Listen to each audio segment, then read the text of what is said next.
taking a look at those movements and some of the common equipment we might have at home. Dumbbells, very popular one. Backpack, something that we've been using a lot of.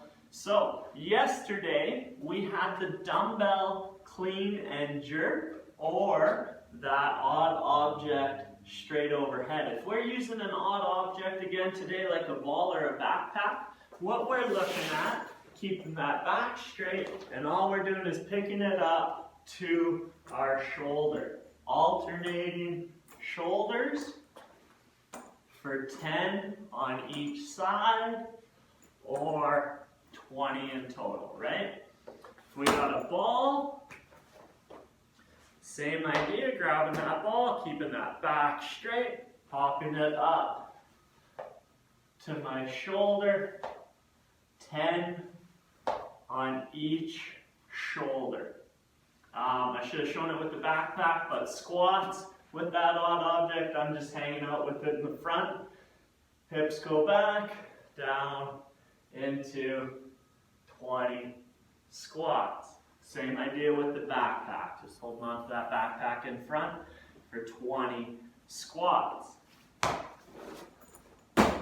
After that, the dumbbell, next popular one, dumbbell snatch, right?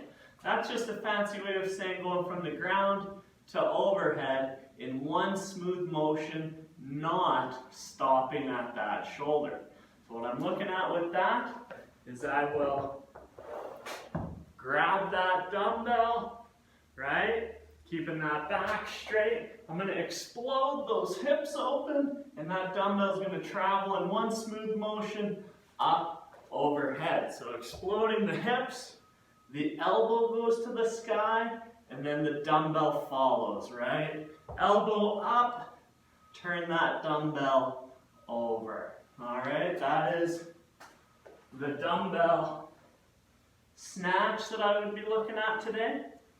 And a dumbbell front squat, I'm going to have it on one side for 10 squats, the other side for the next 10, but going for that front squat.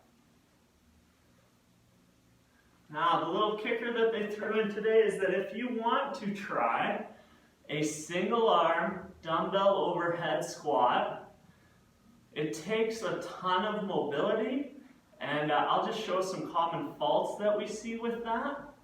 As soon as we go overhead, we're asking for a lot of mobility through our body, ankles and hips. And so some of the common things that we'll see with that dumbbell overhead is when I go down, knees will start to cave in, shifting will happen. We might even see those heels come off the ground. These are all things that we should try to avoid, all right? These should be pain-free. Absolutely try them. Try them at a light weight if you have that option, if you haven't done these in the past, and then use a different weight for that squat.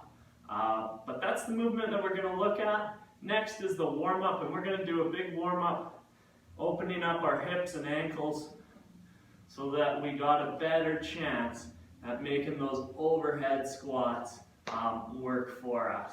So we'll get into that warm-up right now.